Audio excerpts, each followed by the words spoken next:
이혼, 내가 감히 보육원에서 주워온 주제에 여기서 쫓겨나면 갈 데가 있기는 해? 어두운 지하 주차장에 남편의 목소리가 울렸습니다. 제 손은 떨리고 있었어요. 방금 그 사람의 차 안에서 본 것을 아직 믿을 수가 없었거든요. 25년이었습니다. 새벽마다 칼을 잡고 명가의 모든 맛을 만들어 온 시간. 그런데 돌아온 건 저 한마디였어요. 이야기 시작 전에 구독과 좋아요 부탁드려요. 어디에서 듣고 계신지 댓글로 적어주시면 그쪽을 향해 복 받으시길 기도드리겠습니다. 새벽 4시. 알람이 울리기도 전에 눈이 떠졌습니다. 25년 동안 하루도 빠지지 않았으니 몸이 먼저 시간을 알았어요. 이불을 걷고 일어나면 온 집안이 고요했습니다. 남편은 안방에서 코를 골고 시어머니는 2층 큰 방에서 주무시고 저만 어둠 속을 걸어 주방으로 내려갔어요. 명가 본점 주방의 불을 가장 먼저 켜는 사람은 언제나 저였습니다. 수도꼭지를 틀면 차가운 물이 손등을 때렸어요. 한겨울에는 손가락 끝이 갈라져서 피가 맺히기도 했습니다. 그래도 멈출 수가 없었어요. 사고를 씻고 물을 썰고 큰 솥에 물을 올리는 것. 그게 하루의 시작이었거든요. 육수는 정직했습니다. 좋은 재료를 넣고 불 조절을 정확히 하고 시간을 지키면 배신하지 않았어요. 사람은 그렇지 않았지만요. 새벽 5시에 사골 육수가 뽀얗게 우러나기 시작하면 저는 그때서야 숨을 한번 깊이 쉬었습니다. 주방에 서 있는 그 시간만큼은 제가 쓸모 있는 사람이라는 걸 느낄 수 있었거든요. 명가의 메뉴는 43가지였습니다. 계절 특성까지 합하면 58가지. 그 모든 레시피를 만든 사람이 저였어요. 시어머니가 명가를 처음 여셨을 때는 메뉴가 12가지 뿐이었습니다. 나머지 31가지는 제가 25년에 걸쳐 하나하나 개발한 거예요. 된장의 숙성 온도를 0.5도 단위로 실험하고 장아찌 간장의 비율을 수십 번 바꿔가며 만들었습니다. 그런데 손님들은 몰랐어요. 시식회 때마다 시어머니가 단상에 올라 인사를 하셨습니다. 명가 3대의 비법으로 정성껏 준비했습니다. 카메라 플래시가 터지고 기자들이 질문을 던지고 시어머니는 환하게 웃으셨어요. 저는 그 시간에 주방 뒤편에서 설거지통을 비우고 있었습니다. 한 번은 음식 잡지 기자가 주방까지 들어온 적이 있었어요. 이 궁중떡갈비 레시피를 개발하신 분이 누구세요? 제가 대답하려는 순간 시어머니가 주방 문을 열고 들어오셨습니다. 우리 집안 대대로 내려오는 비법이에요. 며느리는 그냥 시키는 대로 만드는 거고. 기자가 나간 뒤 시어머니가 저를 돌아보셨어요. 그 눈빛을 저는 잊을 수가 없습니다. 수진아, 내가 여기서 밥 먹고 사는 게 누구 덕인지 알지? 주제를 알아야 해.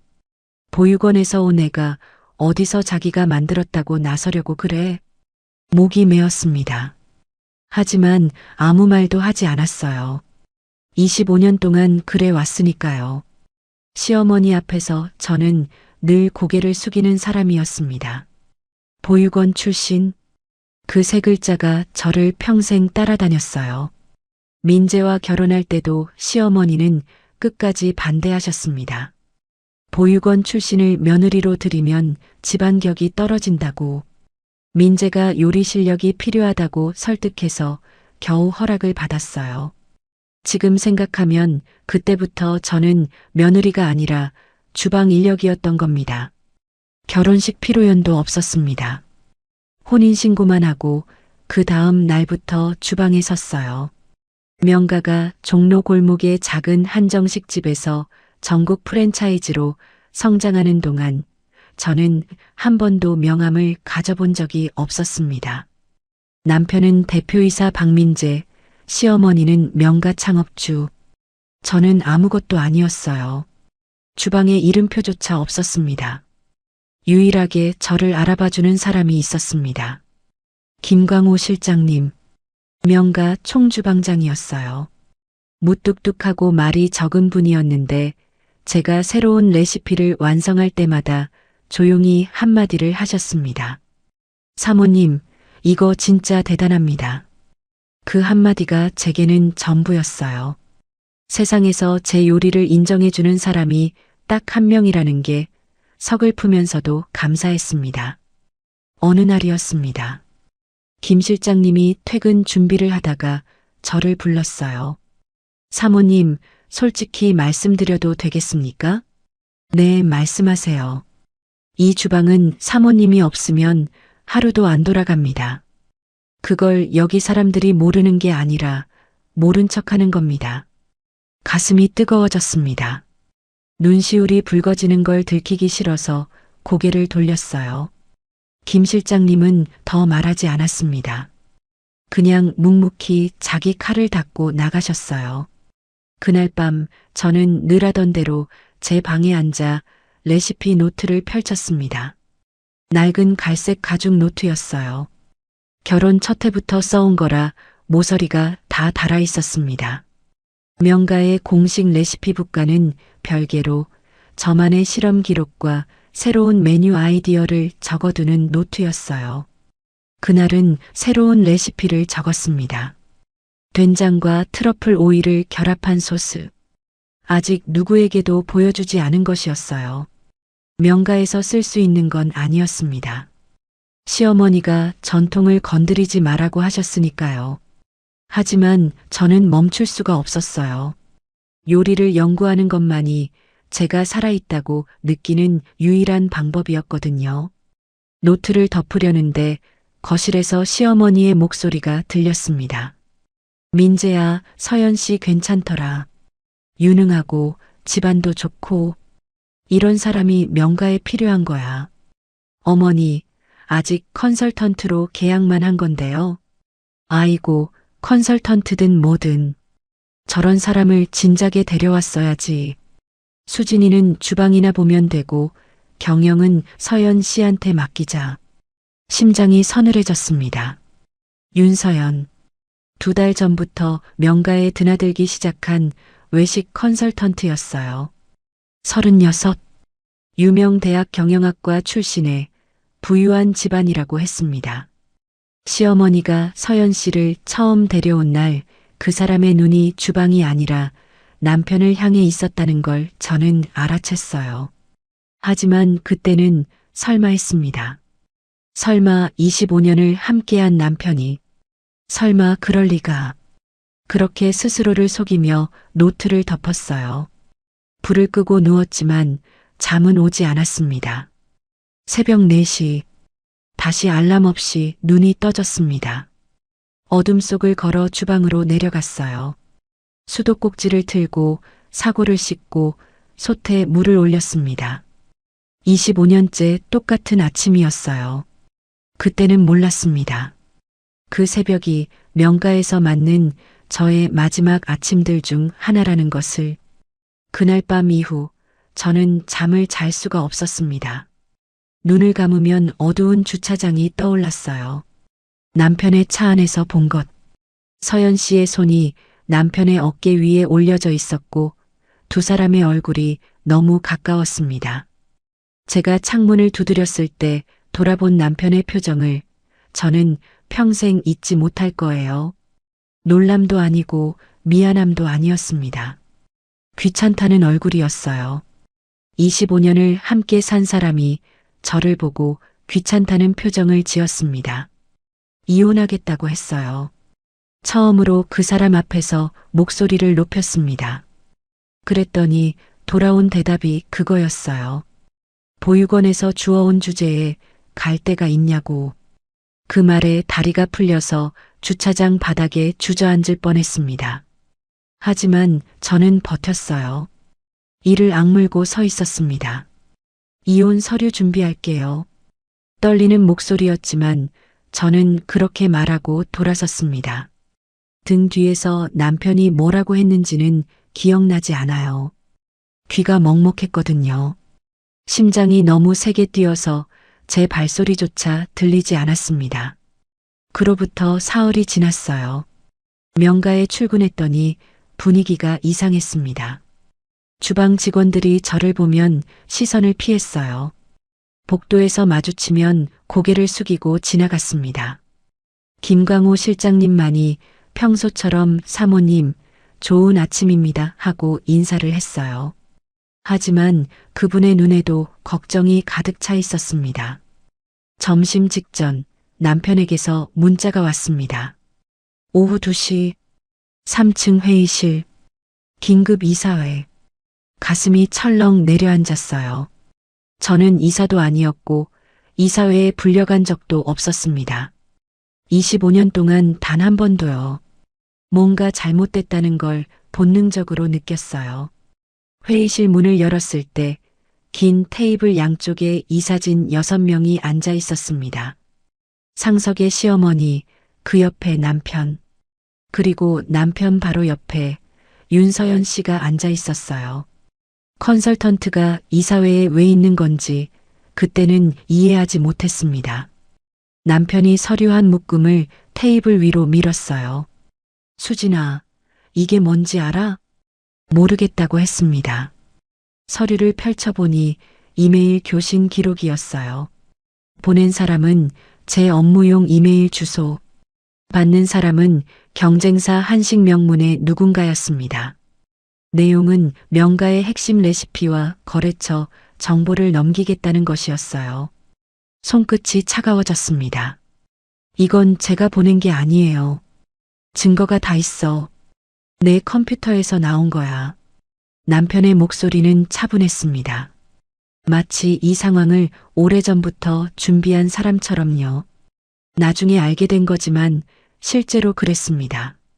서연 씨가 전 직장 IT 업체 동료에게 의뢰해서 제 업무용 컴퓨터에 가짜 이메일 교신 기록을 심어 놓은 거였어요.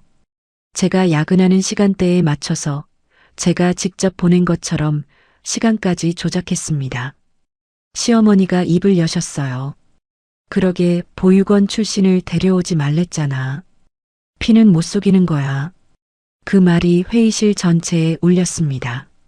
이사진 6명의 시선이 일제히 저를 향했어요. 동정도 의심도 아닌 시선이었습니다. 이미 결론이 나 있는 사람들의 눈이었어요. 제가 뭐라고 해명해도 소용없다는 걸 그 눈빛들이 말해주고 있었습니다. 서연 씨는 한마디도 하지 않았어요. 가만히 앉아서 서류를 정리하고 있었습니다. 그 여자의 손끝이 미세하게 떨리고 있었다는 걸 저만 보았어요. 그때서야 전부 이해했습니다. 이건 남편 혼자 꾸민 일이 아니었어요. 셋이 짠 거였습니다. 남편, 시어머니, 그리고 서연 씨. 제가 이혼을 요구한 그 밤 이후 셋이서 머리를 맞댄 거였어요. 저를 내보내되 깨끗하게 내보내려고. 위자료 한 푼, 레시피 권리 한 줄 남기지 않고. 남편이 서류 한 장을 더 꺼냈습니다. 부정경쟁방지법 위반, 영업비밀 침해, 형사 고소하면 10년 이하 징역에 벌금 5억이야. 숫자들이 귓속에서 울렸어요. 10년, 5억. 제가 평생 모아도 만질 수 없는 돈이었습니다. 고소는 안 하려고 해. 대신 조건이 있어. 조건이라는 말에 고개를 들었습니다. 남편의 눈이 차가웠어요. 주차장에서 보았던 그 귀찮다는 눈이 아니었습니다. 계산이 끝난 사람의 눈이었어요. 명가의 모든 레시피에 대한 권리를 포기해. 위자료, 퇴직금 청구도 전부 포기하고, 그리고 5년간 한식 관련 업종에 종사하지 마. 입술이 바짝 말랐습니다. 25년이라는 시간을 통째로 빼앗기는 조건이었어요. 만약 거부하면 내일 아침에 고소장 접수한다. 그리고 태준이한테도 알려야겠지. 엄마가 산업 스파이였다고. 태준이. 유학 중인 아들 이름이 나오는 순간 머릿속이 하얘졌습니다. 26살 된 제 아이. 그 애한테만큼은 떳떳한 엄마이고 싶었어요. 제가 범죄자로 몰리면 태준이가 얼마나 충격을 받을지. 유학 생활에 어떤 영향이 갈지 생각만으로도 숨이 막혔습니다. 남편은 그걸 알고 있었어요. 제가 아들 앞에서만큼은 무너지지 않으려 한다는 걸. 그래서 태준이를 카드로 쓴 거였습니다. 김강호 실장님은 회의실 밖 복도에 서 계셨어요. 문이 열릴 때 잠깐 눈이 마주쳤습니다. 그분의 주먹이 떨리고 있었어요. 무언가를 말하고 싶었지만 증거가 없었습니다. 제가 결백하다는 걸 마음으로는 알지만 이 사회를 뒤집을 수 있는 건 아무것도 없었어요. 저는 의자에 앉은 채 한참을 움직이지 못했습니다. 서류 위에 찍힌 날짜들을 보았어요. 제가 야근했던 날들이었습니다. 새벽 2시까지 주방에 남아 신메뉴 시연을 준비하던 밤. 그 시간에 제 컴퓨터에서 이메일이 발송된 것으로 되어 있었어요.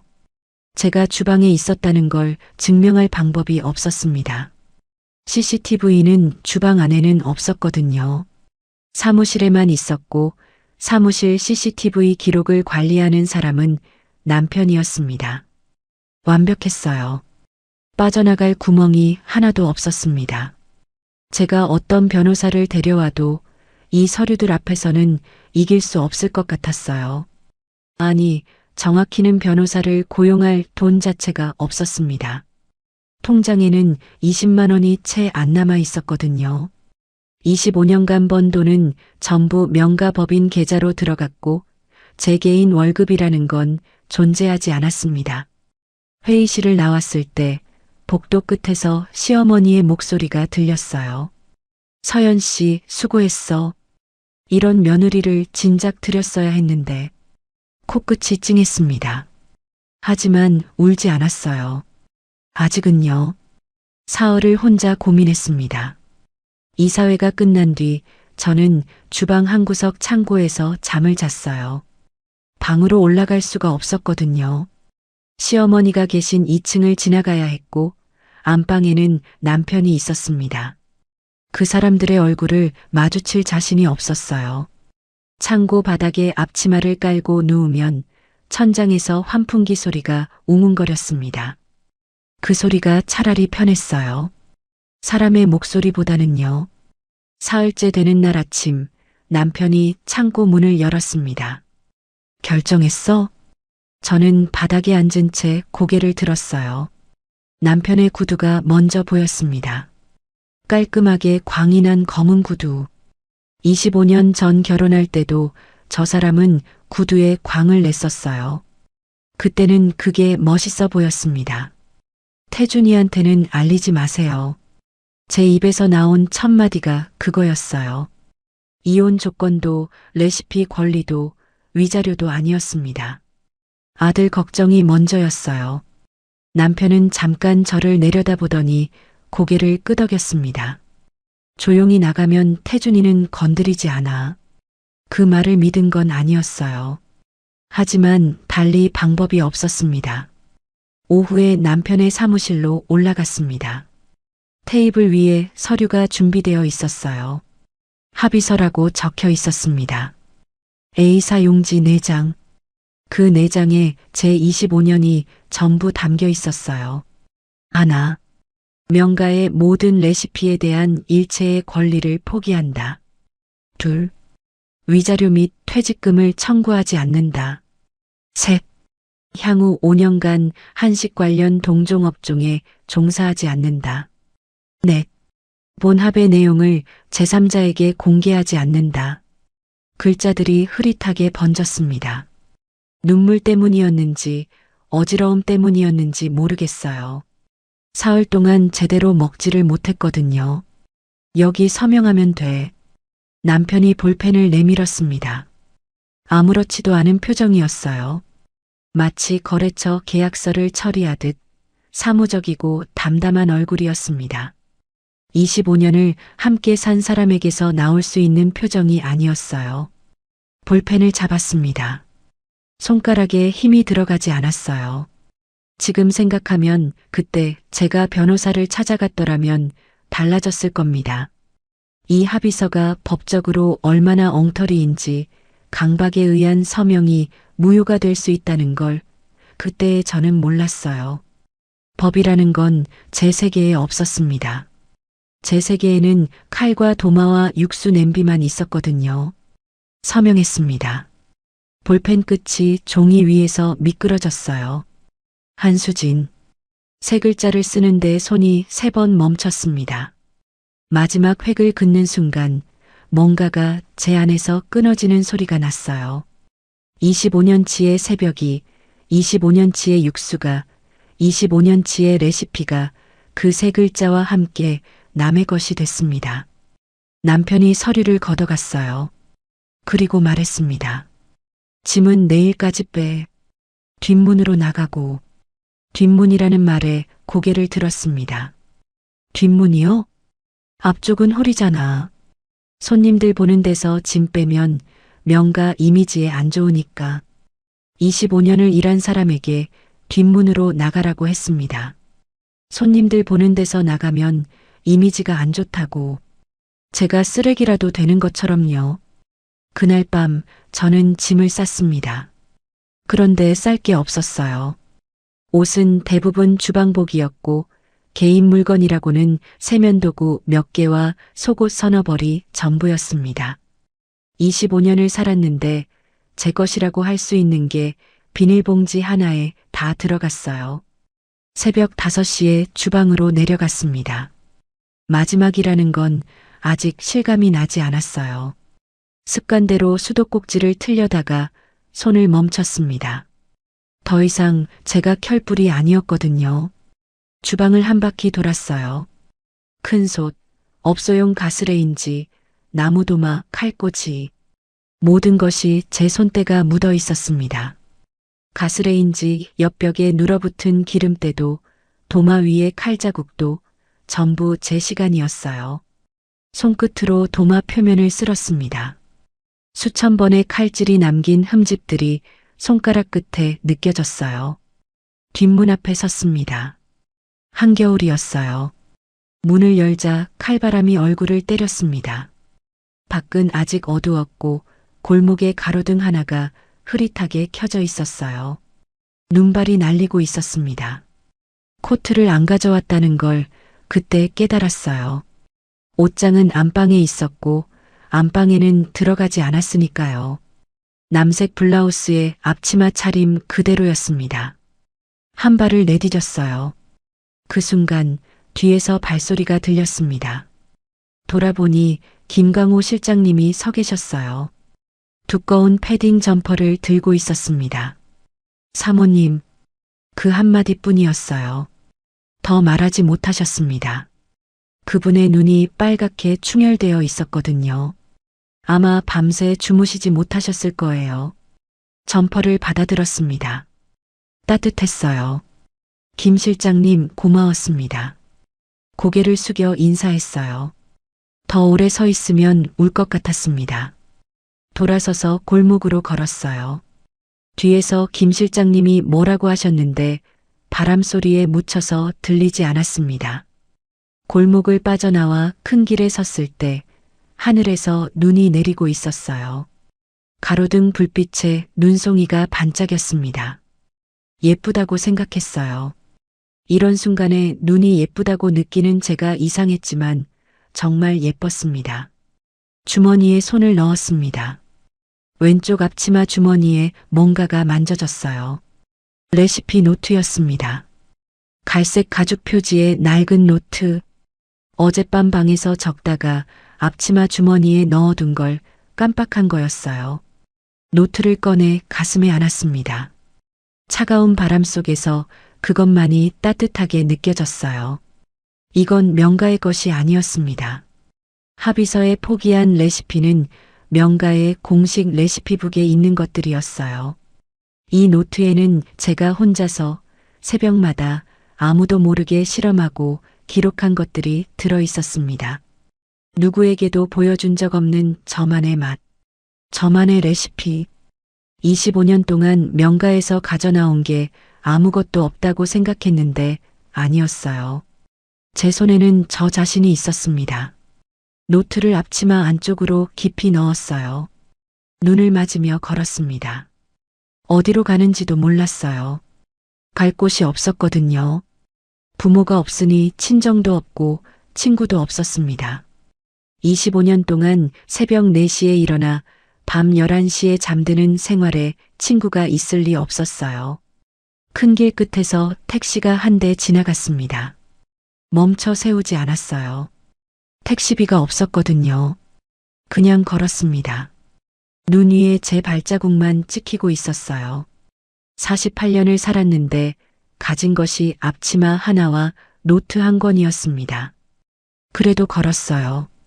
멈추면 쓰러질 것 같았거든요. 석 달이 걸렸습니다. 다시 칼을 잡기까지. 명가를 나온 뒤 저는 한동안 아무것도 할 수 없었어요. 서울역 근처 쪽방에서 이불을 덮고 누워만 있었습니다. 밥을 먹어야 한다는 걸 알았지만 입이 열리지 않았어요. 물만 마셨습니다.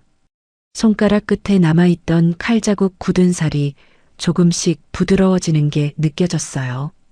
요리사의 손이 아닌 손으로 변해가고 있었습니다. 그게 무서웠어요. 어느 날 아침 쪽방 현관에 봉투가 하나 놓여 있었습니다. 열어보니 현금 200만 원과 메모지가 들어 있었어요. 메모지에는 글씨 한 줄만 적혀 있었습니다. 사모님, 다시 칼을 잡으세요. 김광호. 김 실장님이었어요. 어떻게 제 주소를 알아냈는지는 모르겠습니다. 나중에 여쭤봤더니 수소문했다고만 하셨어요. 200만 원. 그분의 퇴직금에서 떼어낸 돈이라는 걸 저는 알고 있었습니다. 명가에서 수진을 내쫓은 것에 항의하다 해고당하셨거든요. 자기도 넉넉하지 않은 형편에 그 돈을 저한테 보내신 거였어요. 눈물이 멈추지 않았습니다. 하지만 그 눈물이 저를 일으켜 세웠어요. 누군가가 아직 저를 믿고 있다는 것. 그 사실 하나가 이불 밖으로 나올 힘을 줬습니다. 돈을 쥐고 마포 쪽을 돌아다녔어요. 망원시장 골목 끝에 폐업한 국밥집이 하나 있었습니다. 간판 글씨가 벗겨져 있었고 유리문에는 먼지가 잔뜩 끼어 있었어요. 안을 들여다보니 테이블 4개에 주방 하나. 가스레인지는 낡았지만 아직 쓸 수 있어 보였습니다. 보증금이 500만 원이었어요. 주인 아저씨가 한심하다는 표정으로 저를 봤습니다. 여기서 장사해봐야 안 돼요. 앞에 2집이 망했어. 그래도 좋다고 했어요. 김 실장님의 200만 원과 쪽방에서 아낀 300만 원을 합쳐 보증금을 냈습니다. 수중에 남은 돈은 7만 원이었어요. 가게 청소를 시작했습니다. 환기를 시키니 묵은 기름 냄새가 올라왔어요. 벽에 낀 때를 수세미로 밀고 바닥 타일 사이에 박힌 기름을 솔로 긁었습니다. 손톱이 까졌어요. 그래도 멈추지 않았습니다. 3번째 날에 주방 바닥이 원래 흰색이었다는 걸 알게 됐어요. 기름때 밑에 깨끗한 타일이 숨어 있었던 겁니다. 간판을 새로 달았습니다. 페인트를 살 돈이 없어서 골판지에 매직으로 썼어요. 수진이네 국밥. 글씨가 삐뚤었습니다. 하지만 제 이름이 적힌 간판이었어요. 48년 살면서 제 이름이 적힌 것을 가져본 게 처음이었습니다. 명가에서는 명함도 명찰도 이름표도 없었으니까요. 개업 첫날 손님이 한 명도 안 왔습니다. 둘째 날도요. 셋째 날에 시장 아주머니 한 분이 들어오셔서 국밥 한 그릇을 드셨어요. 5천 원. 그게 첫 매출이었습니다. 넷째 날은 2그릇, 다섯째 날은 3그릇. 하루 매출 3만 원이 넘으면 좋은 날이었어요. 새벽 4시에 일어났습니다. 명가에서 하던 것처럼요. 사고를 씻고 물을 썰고 큰 솥에 물을 올렸어요. 다른 건 전부 달라졌지만 이것만은 똑같았습니다. 육수는 여전히 정직했어요. 좋은 재료를 넣고 시간을 지키면 배신하지 않았습니다. 레시피 노트를 펼쳤어요. 명가에서 쓰지 못했던 레시피들이 빼곡히 적혀 있었습니다. 사골 육수에 된장을 푸는 비율, 고춧가루의 볶음 온도, 마늘을 넣는 타이밍. 전부 제가 새벽마다 혼자 실험했던 것들이에요. 명가의 공식 레시피와는 완전히 다른 저만의 맛이었습니다. 그 맛을 국밥에 넣었어요. 한 달쯤 지났을 때 아침 7시에 가게 문을 여는데 낯선 노인 한 분이 가게 앞에 서 계셨습니다. 허름한 차림이었어요. 낡은 카키색 점퍼에 구겨진 면바지, 때가 탄 운동화. 머리카락은 허옇고 얼굴은 수척했습니다. 며칠째 제대로 드시지 못한 것 같았어요. 입술이 갈라져 있었고 손이 미세하게 떨리고 있었습니다. 어르신, 드시러 오셨어요? 노인이 머뭇거리셨어요. 주머니에 손을 넣었다 뺐다 하셨습니다. 돈이 없으신 거라고 직감했어요. 앉으세요. 밥값은 생각하지 마세요. 제가 그렇게 말한 건 측은해서만은 아니었습니다. 석 달 전에 제가 떠올랐거든요. 쪽방에서 물만 마시며 누워있던 때 누군가가 밥 한 끼를 내밀어 줬더라면 얼마나 좋았을까 하고 생각했던 밤들. 그래서 그냥 내어드리고 싶었어요. 국밥을 끓여냈습니다. 뜨거운 사골 육수에 밥을 말고 파를 송송 썰어 올리고 깍두기를 곁들였어요. 특별할 것 없는 한 그릇이었습니다. 노인이 숟가락을 드셨어요. 첫 숟갈을 입에 넣는 순간 노인의 움직임이 멈췄습니다. 숟가락을 든 채 가만히 눈을 감으셨어요. 한참을 그러고 계셨습니다. 저는 주방에서 설거지를 하다가 이상해서 고개를 돌렸어요. 노인의 눈에 물기가 번져 있었습니다. 어르신, 입에 안 맞으세요? 걱정이 돼서 다가갔어요. 노인이 눈을 뜨고 저를 보셨습니다. 아까와는 다른 눈이었어요. 흐릿하고 지쳐 보이던 눈이 아니라 맑고 깊은 눈이었습니다. 뭔가를 발견한 사람의 눈이었어요. 이 맛이야. 노인이 혼잣말처럼 중얼거리셨어요. 30년 전에 먹어봤어. 종로 골목에 작은 한정식집이 있었는데 거기 육수 맛이 이거였어. 심장이 쿵 내려앉았습니다. 30년 전 종로 골목의 한정식집. 명가였어요. 명가가 아직 작은 가게였던 시절. 시어머니가 처음 문을 열고 제가 갓 시집 와서 주방에 섰던 때. 하지만 그때의 맛은 명가의 공식 레시피가 아니었습니다. 23세 제가 처음으로 끓여낸 육수 맛이었어요. 시어머니의 레시피에 제 감각을 더해서 만든 제 요리의 시작점. 나중에 시어머니가 전통을 건드리지 말라고 하셔서 바꿔야 했던 그 맛을 이 국밥에 다시 살려낸 거였습니다. 이 노인이 어떻게 30년 전의 맛을 기억하고 계신 건지 소름이 돋았어요. 어르신, 그 가게를 아세요? 노인은 대답 대신 국밥을 다시 떠드셨습니다.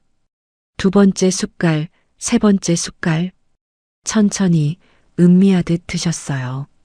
다 드시고 나서 빈 그릇을 내려놓으셨습니다. 아가씨, 이 손으로 얼마나 오래 칼을 잡았소? 갑자기 제 손을 보셨어요. 칼자국 굳은 살과 화상 흔적이 남아있는 손이었습니다. 25년이요. 그런 손이야. 30년이 지나도 혀가 기억하는 맛을 만드는 손. 무슨 뜻인지 정확히는 몰랐지만 가슴 깊은 곳이 뜨거워졌어요. 누군가가 제 요리를 알아본 거였습니다. 제 이름도 제 사정도 모르는 분이 순전히 맛 하나로요. 노인은 자리에서 일어나셨어요. 내일 또 와도 되겠소? 그럼요. 언제든 오세요. 노인은 고개를 살짝 숙이고 가게를 나가셨습니다. 문이 닫히고 저는 빈 그릇을 치웠어요. 그릇 바닥이 깨끗했습니다. 국물 한 방울 남기지 않고 드신 거였어요. 그 뒤로 노인은 매일 오셨습니다. 아침 7시 정각에 문 앞에 서 계셨어요. 국밥 한 그릇을 드시고 몇 마디 건네시고 가셨습니다. 밥값을 내시겠다고 할 때마다 저는 손을 저었어요. 어르신 괜찮아요. 이 가게 여는데 도움 주신 분이 계시거든요. 그분한테 받은 걸 돌려드리는 거예요. 노인은 그 말에 빙긋 웃으셨어요. 주름 깊은 얼굴에 온기가 번지는 웃음이었습니다. 일주일쯤 지난 어느 아침이었어요. 노인이 국밥을 드시다 말고 물으셨습니다. 아가씨, 이 가게 이름이 수진이네지? 수진이가 아가씨 이름이요? 네, 한수진이요. 수진 씨, 이 국밥 말고 다른 것도 만들 줄 알아요? 요리라면 뭐든지요. 제가 그렇게 대답하자 노인의 눈이 반짝였어요. 아까 첫 숟갈을 드실 때와 같은 무언가를 확인한 사람의 눈이었습니다. 그래요. 그 말 기억해 두겠소. 노인은 그날도 그릇을 깨끗이 비우고 나가셨습니다. 가게 밖에서 잠깐 멈추더니 하늘을 올려다보셨어요. 무엇을 생각하시는지 알 수 없었지만 그 뒷모습이 오래도록 남았습니다. 그때는 몰랐어요. 며칠째 굶주린 행색으로 시장을 걷던 그 노인이 누구인지, 매년 봄이면 전국 시장을 돌며 숨은 요리사를 찾아다니는 요식업계의 전설 같은 사람이라는 것을, 수천억 자산을 가진 최용만 회장이라는 것을, 저는 그냥 배고픈 어르신이라고만 생각했어요. 그리고 그 한 그릇이 제 인생을 통째로 바꿀 줄은 꿈에도 몰랐습니다. 그날도 아침 7시에 노인이 오셨습니다. 그런데 평소와 달랐어요. 가게 앞에 검은색 세단이 한 대 서 있었습니다. 번호판이 번쩍거렸어요. 세단에서 양복을 입은 남자가 내렸습니다. 50대쯤 돼 보였어요. 단정한 머리에 얼굴이 굳어 있었습니다. 가게 안을 들여다보더니 노인을 발견하고는 그 자리에서 허리를 90도로 꺾었어요. 회장님, 여기 계셨습니까? 이틀째 연락이 안 되셔서 전국에 사람을 풀었습니다. 회장님, 국밥 그릇을 들고 있던 제 손이 멈췄어요. 노인이 숟가락을 내려놓으셨습니다. 귀찮다는 표정이었어요. 정 실장, 내가 시장 도는 거 매년 하는 거잖아. 왜 호들갑이야? 당뇨 수치가 위험해서 주치의가 난리입니다. 병원부터 가셔야 합니다. 노인은 국밥 그릇을 가리키셨어요. 이거 다 먹고 가. 이 집 국밥이 병원 약보다 낫거든. 정 실장이라 불린 남자가 고개를 돌려 저를 보았습니다. 저는 앞치마를 움켜쥔 채 서 있었어요. 낡은 골판지 간판에 삐뚤게 쓴 수진이네 국밥 글씨가 갑자기 부끄러워졌습니다. 노인이 자리에서 일어나셨어요. 아까와는 다른 사람 같았습니다. 허름한 점퍼 차림은 같았지만 서 있는 자세가 달랐어요. 등이 곧게 펴져 있었고 눈에 힘이 있었습니다. 며칠째 굶주린 노인의 눈이 아니었어요. 수진 씨, 노인이 저를 불렀습니다. 처음으로 이름을 부르셨어요. 놀랐지? 미안해요. 나는 최용만이라고 해요. 최용만. 그 이름은 저도 알고 있었습니다. 한국 요식업계에서 모르는 사람이 없는 이름이었거든요. 전국에 외식 프랜차이즈를 수십 개 가지고 있는 분. 요식업계의 숨은 대부라 불리는 분. 명가에 있을 때 남편이 최 회장님 모임에 초대받았다고 자랑하던 게 기억났어요. 그분이 지금 제 가게에서 국밥을 드시고 계셨던 겁니다. 다리에 힘이 풀렸어요. 테이블 모서리를 잡고 겨우 버텼습니다. 어르신이 최 회장님이셨어요? 매년 봄에 시장을 돌아요. 허름하게 입고 다니면서 진짜 맛있는 집을 찾아다니는 게 내 유일한 취미거든. 그런데 이번에는 당이 떨어져서 며칠을 제대로 못 먹었어. 그때 수진 씨가 국밥을 내밀어 준 거야.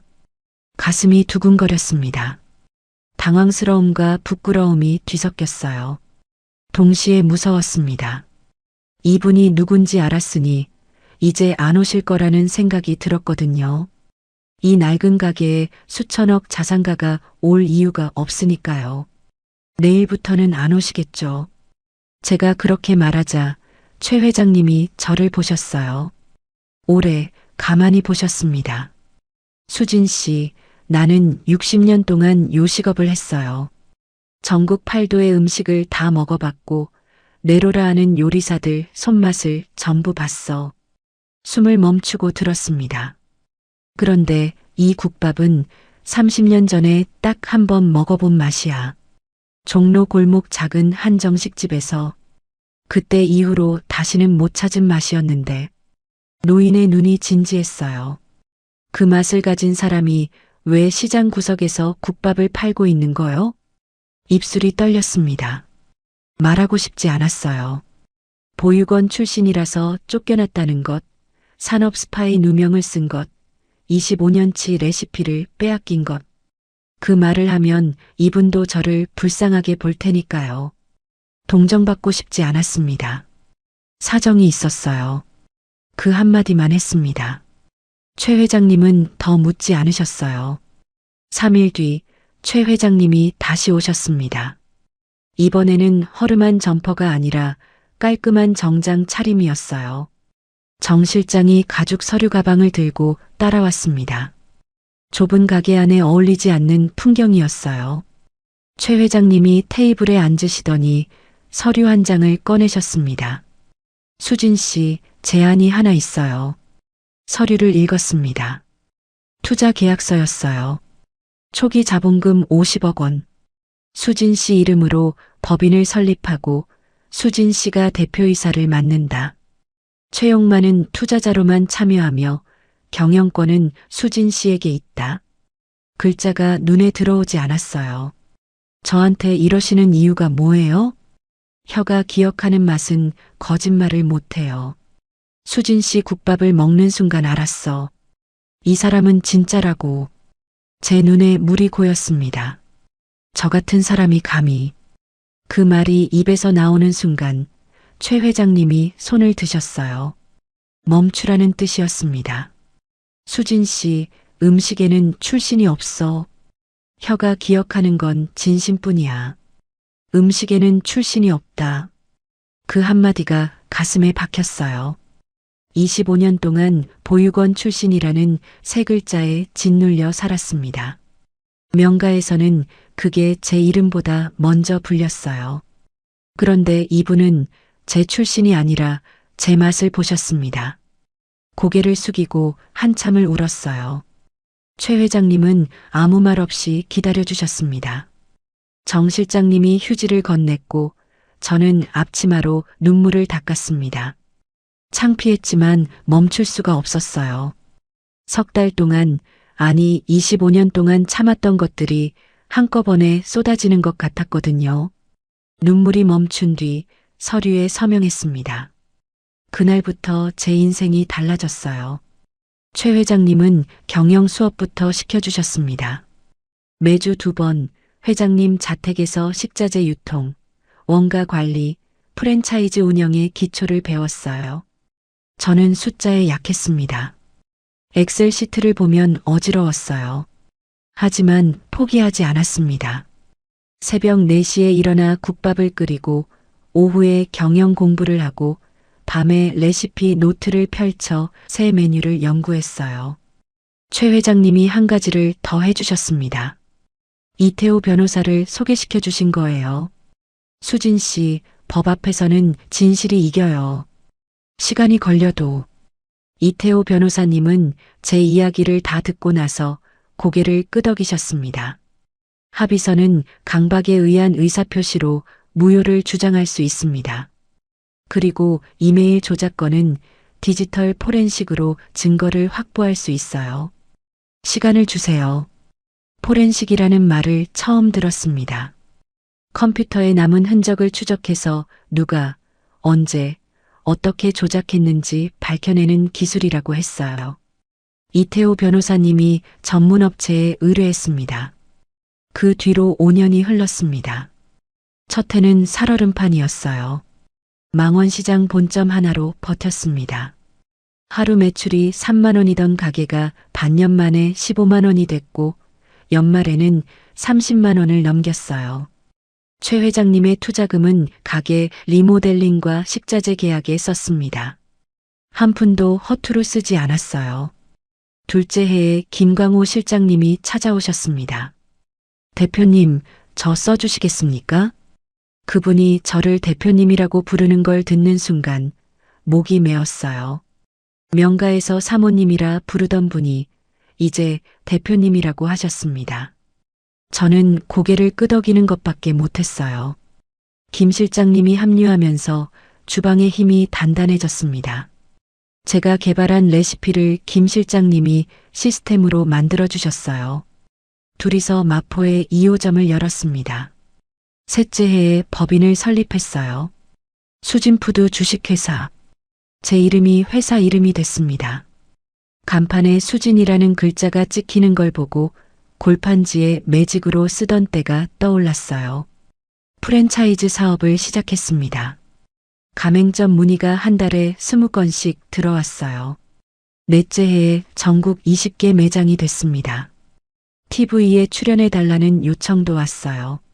처음에는 거절했습니다. 카메라 앞에 서는 게 무서웠거든요. 최 회장님이 그러셨어요. 수진 씨 얼굴을 숨길 이유가 없어. 당당하게 서. 그 말에 용기를 내서 방송에 나갔습니다. 시장 국밥집에서 시작한 여성사업가라는 타이틀이 붙었어요. 다섯째 해, 전국 47개 매장, 연매출 800억 원, 업계 5위, 수진푸드 본사를 강남에 세웠습니다. 이태호 변호사님에게서 연락이 왔어요. 수진 씨, 포렌식 결과가 나왔습니다. 심장이 쿵 뛰었어요. 이메일 조작에 사용된 외부 IP 주소가 확인됐습니다. 윤서연 씨의 전 직장 동료 것과 일치합니다. 그리고 서연 씨 명의의 카드 결제 내역에 해당 IT 업체 대금이 찍혀 있어요. 손이 떨렸습니다. 5년을 기다린 증거였어요. 합의서 강박, 무효 소송도 준비 완료했습니다. 그리고 무고죄와 사문서 위조 고소장도 작성해뒀습니다. 수진 씨가 결심하시면 언제든 접수합니다. 전화를 끊고 창밖을 내다봤습니다.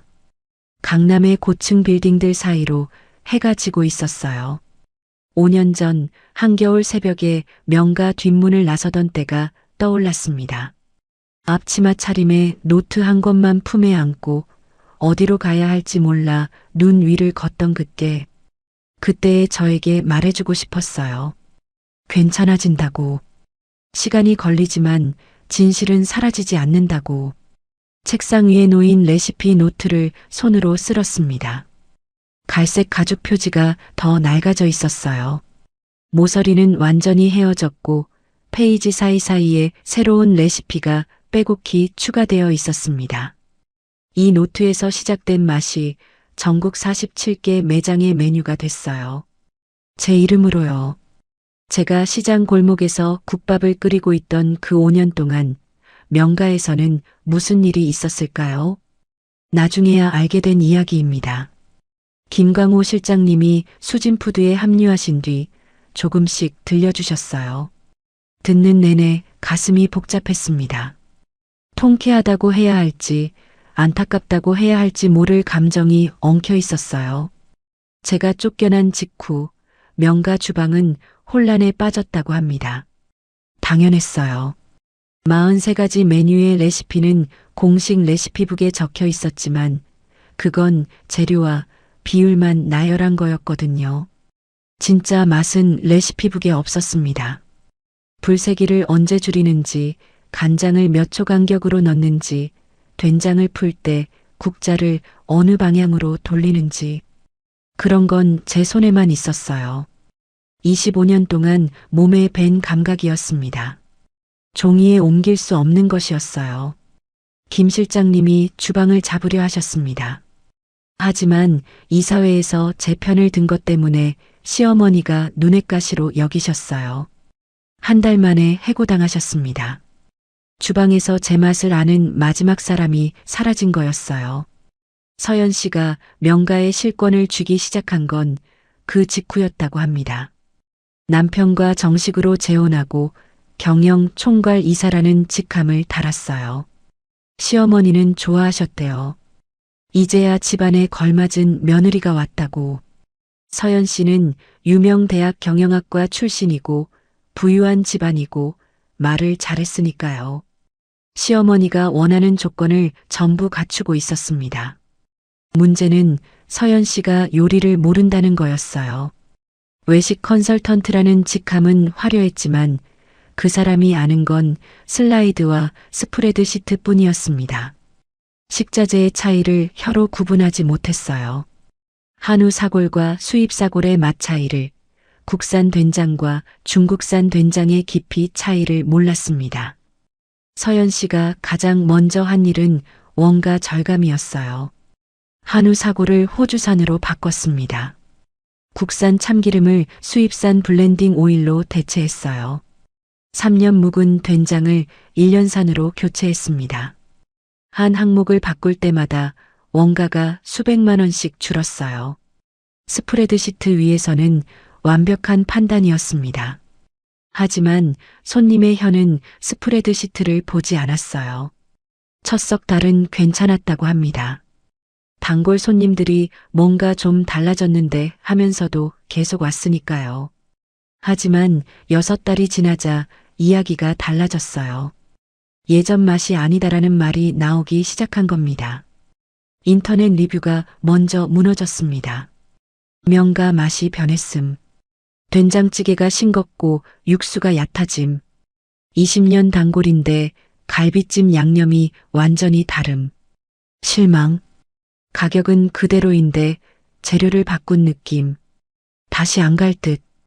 별점이 4.7에서 3.2로 떨어졌어요. 서연 씨는 리뷰를 신경 쓰지 않았다고 합니다. 인터넷 악플러들이 뭘 아느냐고 했대요.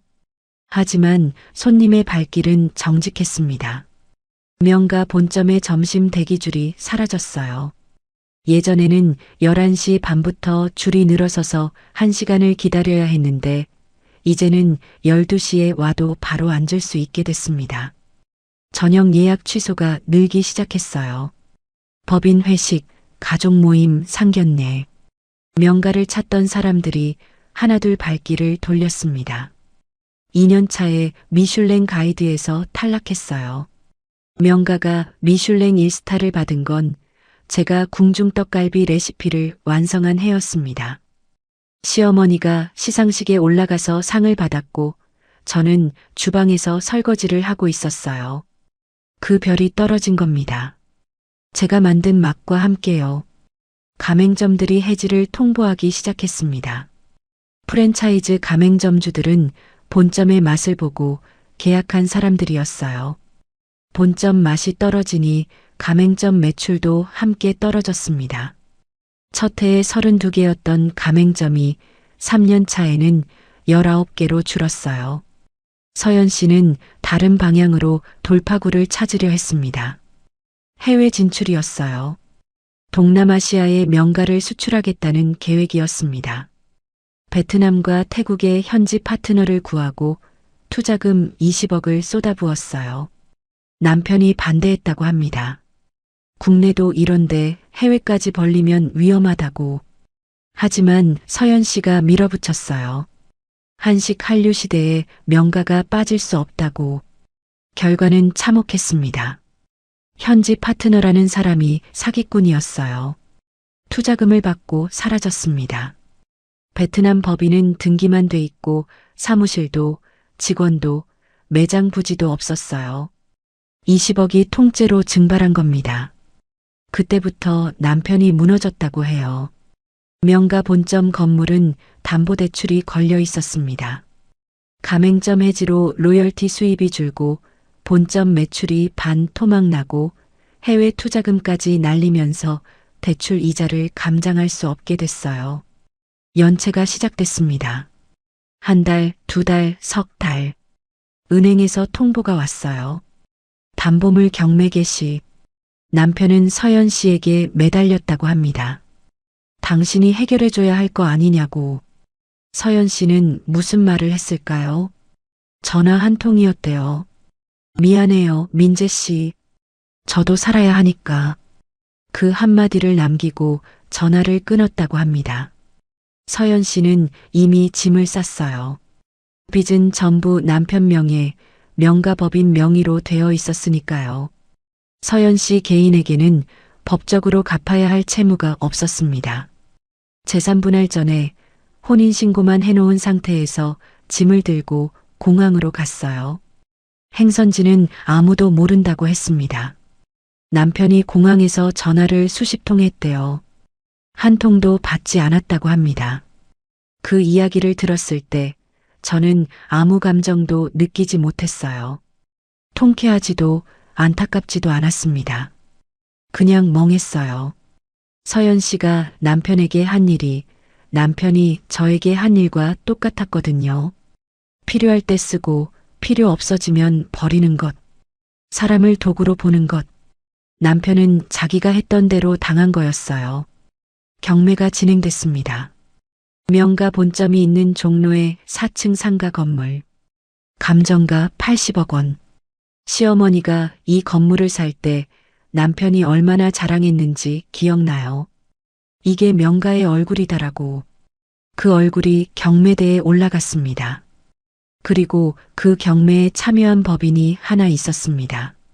수진푸드 주식회사. 저는 이 일을 이태호 변호사님과 법무팀에 맡겼어요. 직접 입찰장에 가지는 않았습니다. 갈 필요가 없었어요. 숫자가 말해줄 테니까요. 낙찰가 92억 원. 수진푸드가 명가 본점 건물의 새 주인이 됐습니다. 그 소식을 들은 날 밤 저는 망원시장 1호점 주방에 혼자 서 있었어요. 가스레인지에 불을 켜고 사골 육수를 끓였습니다. 아무 이유 없이 그냥 끓이고 싶었어요. 큰 솥에서 육수가 보글보글 끓는 소리를 들으며 한참을 서 있었습니다. 5년 전 이 자리에서 첫 국밥을 끓였던 게 떠올랐어요. 손님이 한 명도 없던 날, 텅 빈 가게에서 혼자 육수를 저으면서 이게 되겠나 싶었던 그 밤. 됐습니다. 되긴 됐어요. 그런데 이상하게 기쁘지가 않았어요. 명가가 무너지는 걸 보면 통쾌할 줄 알았는데 그렇지 않았습니다. 25년이라는 시간이 무너지는 거였으니까요. 제 시간이기도 했으니까요. 육수에 소금을 넣었습니다. 맛을 봤어요. 정확했습니다. 이 맛만큼은 변하지 않았어요. 솥 앞에서 중얼거렸습니다. 다 끝났어요, 김 실장님. 아무도 없는 주방에서 혼잣말을 했어요. 김 실장님이 200만 원을 보내주시지 않았으면 이 솥 앞에 서 있지 못했을 겁니다. 최 회장님이 국밥 한 그릇을 드시지 않았으면 여기까지 오지 못했을 거예요. 이제 마지막이 남았습니다. 명가 건물의 새 주인이 누구인지 남편과 시어머니는 아직 모르고 있었어요. 부동산 등기에는 수진푸드 주식회사라고만 적혀 있었으니까요. 수진푸드가 어떤 회사인지 그 대표가 누구인지 들여다볼 여유가 없었을 겁니다. 경매 통보에 정신이 없었을 테니까요. 곧 알게 될 거였어요. 불을 껐습니다. 육수 솥에 뚜껑을 덮었어요. 내일 아침에 다시 끓이면 됩니다. 25년을 그래 왔으니까요. 가게 문을 잠그고 나왔습니다. 시장 골목에 가로등이 하나 켜져 있었어요. 5년 전 겨울 명가 뒷문 밖 골목에도 가로등이 하나 있었습니다. 그때는 그 불빛이 서글펐어요. 지금은 달랐습니다. 걸음을 옮겼어요. 다음 아침이 기다려지는 밤은 정말 오랜만이었습니다. 그날이 왔습니다. 이태호 변호사님에게서 아침에 전화가 왔어요. 남편과 시어머니가 새 건물주를 만나겠다고 연락해 왔다고 임대차 재계약을 요청하려는 것이었습니다. 명가 본점을 유지하려면 새 건물주의 허락이 필요하니까요. 면담 장소를 수진푸드 본사 대표실로 잡았습니다. 오후 2시 전화를 끊고 거울 앞에 섰어요. 5년 전에 제가 떠올랐습니다. 앞치마에 남색 블라우스 차림으로 뒷문 밖 골목에 서 있던 여자. 지금 거울 속 사람은 달랐어요. 감색 재킷에 흰 블라우스, 머리를 단정하게 올리고 작은 진주 귀걸이를 달았습니다. 달라진 건 옷차림만이 아니었어요. 눈이 달라져 있었습니다. 오후 1시에 대표실에 앉았어요. 서류를 정리했습니다. 디지털 포렌식 보고서, 무고죄 고소장, 사문서 위조 고소장, 합의서, 무효 소송장. 5해 동안 모은 것들이었어요. 한 장 한 장 넘길 때마다 손끝이 차가워졌습니다. 떨림은 없었어요. 이상하게도 차분했습니다. 2시 정각. 비서가 노크했어요. 대표님, 방문객 2분 도착하셨습니다. 의자를 돌려 창 쪽을 바라봤습니다. 강남의 빌딩 숲 사이로 오후 햇살이 비끼고 있었어요. 숨을 한번 깊이 들이마셨습니다. 들어오시라고 하세요. 문이 열리는 소리가 들렸어요. 구두 소리 2개. 하나는 무거웠고 하나는 가벼웠습니다. 남편과 시어머니의 발소리를 저는 25년 동안 들었기 때문에 눈을 감고도 알 수 있었어요. 실례합니다. 건물주님을 뵈러 왔습니다. 남편의 목소리였어요. 5년 만에 듣는 그 사람의 목소리. 예전과 달랐습니다. 권위가 빠져 있었어요. 조심스럽고 낮고 간절한 목소리였습니다. 임대차 건으로 부탁드릴 말씀이 있어서 이렇게 찾아뵈었습니다. 저희가 명가라는 한정식 프랜차이즈를 운영하고 있는데요. 그 건물에서 수십 년 장사를 해왔습니다. 재계약만 해주시면. 시어머니의 목소리가 끼어들었어요.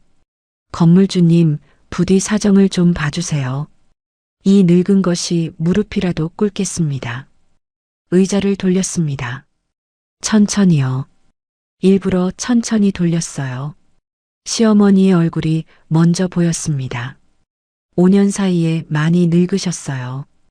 허리가 굽어 있었고 얼굴에 검버섯이 더 늘어 있었습니다. 그 옆에 남편이 서 있었어요. 양복은 입고 있었지만 다림질이 안 돼 있었고 넥타이가 삐뚤었습니다. 눈 밑에 짙은 그늘이 져 있었어요. 2 사람의 시선이 저를 향했습니다. 1초, 2초, 시어머니의 입이 벌어졌어요. 남편의 얼굴에서 핏기가 빠져나갔습니다. 하얗다 못해 파래졌어요. 둘 다 꼼짝도 하지 못했습니다. 숨소리조차 멈춘 것 같았어요. 수진아? 시어머니가 떨리는 목소리로 제 이름을 불렀습니다. 5년 전에는 이거사, 너라고 부르셨던 분이요. 저는 자리에서 일어나지 않았어요. 의자에 앉은 채 2 사람을 올려다보았습니다. 아니, 내려다보았습니다. 서 있는 쪽이 더 낮았거든요. 오랜만이네요, 어머님. 제 목소리가 대표실 전체에 울렸어요. 놀랍게도 떨리지 않았습니다. 남편이 한 발 물러섰어요. 본능적으로 뒷걸음질을 친 겁니다. 이게 어떻게... 앉으세요. 서서 이야기하기엔 길어질 테니까요. 2 사람이 소파에 앉았습니다. 아니, 주저앉았다는 표현이 맞을 거예요. 앉는 게 아니라 다리가 풀려서 쓰러지듯 앉은 거였습니다. 시어머니의 손이 소파 팔걸이를 움켜쥐고 있었어요. 손등에 핏줄이 붉어져 있었습니다. 저는 책상 위에 서류 봉투를 들었어요. 먼저 임대차 건부터 말씀드리겠습니다. 남편이 고개를 들었습니다. 눈에 희망이 스쳤어요. 아직도 가능성이 있다고 생각하는 모양이었습니다. 명도 기한 30일. 하루도 연장 없습니다. 남편의 얼굴이 굳었어요. 시어머니가 소파에서 미끄러지듯 일어나셨습니다. 무릎이 바닥에 닿았어요. 수진아, 제발. 내가 잘못했다. 다 내 잘못이야. 그때 내가 눈이 멀었던 거야. 81세 된 시어머니가 제 앞에서 무릎을 꿇고 계셨습니다. 5년 전에는 보육원 출신은 피를 못 속인다고 하셨던 분이 손님 앞에 나가지 마라 명가격이 떨어진다고 하셨던 분이 지금 이 바닥에 무릎을 꿇고 제 이름을 부르고 계셨어요. 가슴이 아팠습니다. 솔직히요. 81세 노인이 바닥에 무릎을 꿇는 모습이 편할 리가 없었어요. 하지만 저는 일어나지 않았습니다. 이분에게 25년 동안 들었던 말들이 하나하나 떠올랐거든요.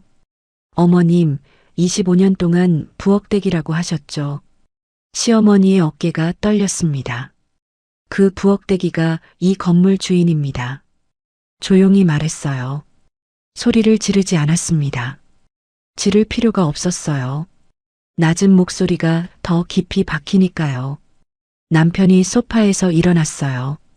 입술이 바들바들 떨리고 있었습니다. 수진아, 우리 다시. 박 사장. 남편의 말을 끊었습니다. 여보가 아니라 박 사장이라고 불렀어요. 그 호칭 하나에 남편의 얼굴이 일그러졌습니다. 여기 두 번째 서류가 있어요. 봉투에서 서류를 꺼냈습니다. 디지털 포렌식 보고서와 고소장이었어요. 5년 전에 제 컴퓨터에 심은 가짜 이메일 다 나왔어요. 경쟁사 한식 명문과 주고받았다는 그 메일, 외부 IP에서 심은 겁니다. 그 IP가 서연 씨 전 직장 동료 것과 일치해요. 서연 씨 카드로 IT 업체에 결제한 내역까지 확인됐고요. 남편의 입이 벌어졌어요. 다치지 않았습니다. 무고죄와 사문서 위조, 고소장 여기 있습니다. 그리고 5년 전 합의서, 강박에 의한 서명이니까 무효 소송도 같이 들어갑니다. 서류를 테이블 위에 내려놓았어요. 탁 하는 소리가 조용한 대표실에 울렸습니다. 남편이 서류를 집어들었어요. 손이 떨려서 종이가 바스락거렸습니다. 한 장, 두 장 넘기더니 서류를 놓고 두 손으로 얼굴을 감쌌어요. 나는 그때 뭐라고 하셨죠? 깨끗하게 나가. 그래야 태준이한테까지 안 간다. 그렇게 말씀하셨잖아요. 제 아들을 카드로 쓰셨잖아요. 목소리가 갈라졌습니다. 안 그러려고 했는데 태준이 이름을 입에 올리니까 감정이 올라왔어요. 하지만 울지 않았습니다. 오늘은 울 날이 아니었거든요. 그때 대표실 문이 열렸어요. 엄마, 태준이었습니다. 31살이 된 아들이 문 앞에 서 있었어요. 5년 사이에 어깨가 넓어졌고 턱선이 단단해져 있었습니다. 유학을 마치고 모든 진실을 알게 된 뒤 저와 연락이 닿은 건 2년 전이었어요. 처음 통화했을 때 태준이가 전화기 너머로 울었습니다. 한참을요. 태준이가 제 옆으로 걸어왔어요. 그리고 남편을 바라봤습니다. 아버지, 남편이 고개를 들었습니다. 아들의 얼굴을 보는 순간 남편의 눈에서 처음으로 물기가 비쳤어요. 태준아, 아버지가 엄마한테 한 짓, 저는 다 알고 있습니다. 태준이의 목소리는 차분했어요. 하지만 주먹이 떨리고 있었습니다. 저는 엄마 곁에 있겠습니다. 아버지를 용서하지는 못하겠어요. 남편의 고개가 떨어졌습니다. 더 이상 들 수 없다는 듯이 천천히 고개가 내려갔어요. 어깨가 떨리기 시작했습니다. 시어머니가 바닥에서 일어나지 못하고 계셨어요. 무릎이 아프신 건지 힘이 빠지신 건지 태준이가 할머니에게 다가가 부축하려 했습니다. 하지만 시어머니가 태준이의 손을 뿌리치셨어요. 할머니, 됐다. 시어머니가 간신히 소파 모서리를 잡고 일어나셨습니다. 저를 바라보셨어요. 입술이 떨리고 눈에 눈물이 고여 있었습니다. 수진아, 미안하다. 그 말이 진심인지 아닌지는 모르겠습니다. 하지만 저에게는 더 이상 중요하지 않았어요. 나가주세요. 30일 안에 건물을 비워주시면 됩니다. 돌아섰습니다. 다시 창 쪽을 바라봤어요. 오후 햇살이 빌딩 사이로 길게 내리고 있었습니다. 등 뒤에서 발소리가 멀어졌어요. 구두 소리 2개. 아까보다 훨씬 느리고 무거웠습니다. 문이 닫혔어요. 태준이가 제 옆에 서 있었습니다. 아무 말 없이요. 잠시 후 태준이의 손이 제 어깨를 가만히 잡았어요. 그제야 눈물이 났습니다. 참고 있던 것이 한꺼번에 쏟아졌어요. 의자에 앉은 채 두 손으로 얼굴을 감싸고 울었습니다. 소리를 죽이려 했는데 안 됐어요. 25년치의 새벽이, 주차장의 그 밤이, 한겨울 뒷문 밖의 눈발이 전부 눈물이 되어 쏟아졌습니다. 태준이가 등을 토닥여줬어요. 31살 된 아들의 손이 따뜻했습니다. 엄마, 수고했어요. 그 한마디에 더 크게 울었습니다. 한참을 울고 나서 고개를 들었어요. 창밖으로 해가 지고 있었습니다. 빌딩 사이로 주황빛이 번지고 있었어요. 책상 위에 레시피 노트가 놓여 있었습니다. 갈색 가죽 표지의 낡은 노트. 이 노트 한 권으로 여기까지 왔어요. 노트를 손으로 쓸었습니다. 끝났어요. 진짜 끝났어요. 수진푸드 전국 100호점 돌파 기념식 날이었습니다. 강남 본사 1층 로비에 사람들이 가득 찼어요. 가맹점주들, 직원들, 기자들. 카메라 플래시가 쉴 새 없이 터졌습니다. 단상 위에 제 이름이 적혀 있었어요. 수진푸드 주식회사 대표이사 한수진.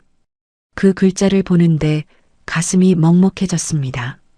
최 회장님이 옆에 서 계셨어요.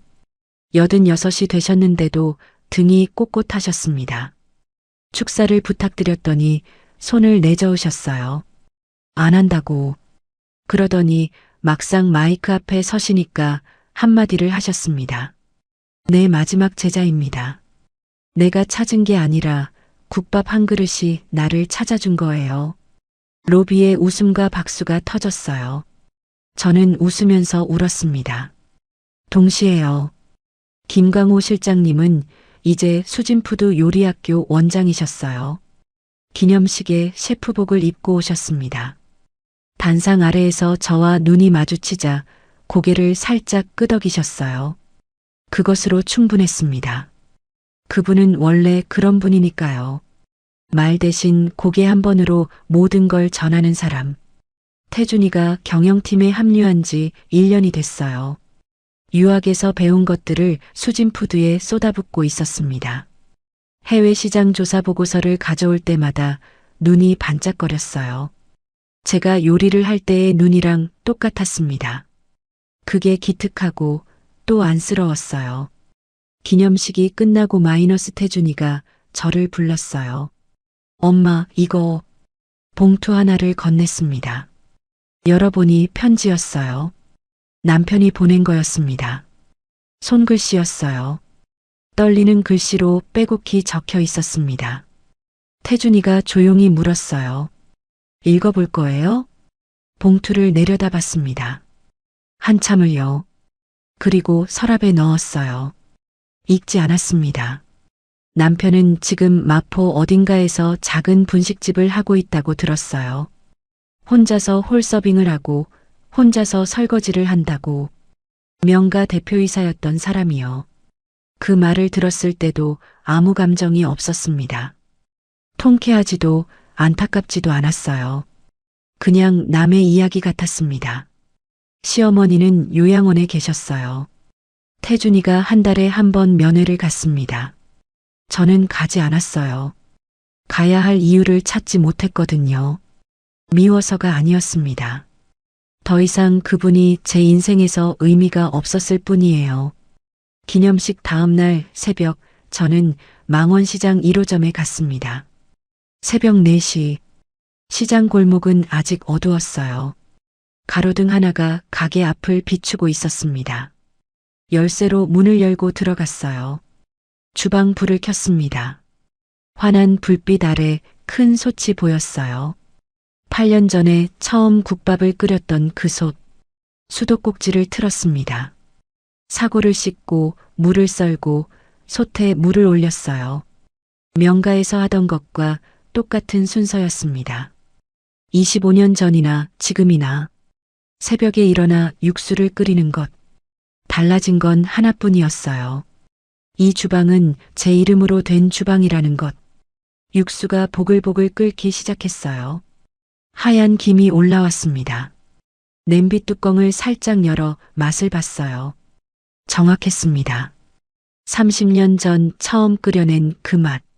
최 회장님이 눈을 감고 기억해낸 그 맛. 변하지 않았어요. 앞치마 주머니에서 레시피 노트를 꺼냈습니다. 갈색 가죽 표지가 거의 달아 없어져 있었어요. 페이지 사이사이에 새 레시피가 빼곡히 들어차 있었습니다. 이 노트로 시작했어요. 뒷문 밖으로 쫓겨나던 날 앞치마 주머니에 들어있던 이것 하나로 노트 첫 페이지를 펼쳤습니다. 23세 처음 적은 레시피가 있었어요. 사골 육수.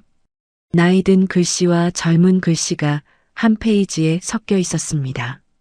25년 전에 저와 지금의 제가 같은 종이 위에 있었어요. 솥 앞에 서서 중얼거렸습니다. 제가 만든 음식에는 제 이름이 있습니다. 이제는 창밖이 밝아오고 있었어요. 시장 골목에 하나둘 불이 켜지기 시작했습니다. 오늘도 손님들이 올 거예요. 국밥 한 그릇을 시키겠죠. 저는 그 한 그릇을 정성껏 끓일 겁니다. 어제도 그랬고 내일도 그럴 거예요. 여러분, 늦었다고 생각하지 마세요. 다시 시작할 용기만 있으면 됩니다. 48세에 맨몸으로 쫓겨났던 저도 해냈으니까요. 손에 아무것도 없어도 괜찮아요. 진심은 사라지지 않거든요. 읽어주셔서, 들어주셔서 감사합니다.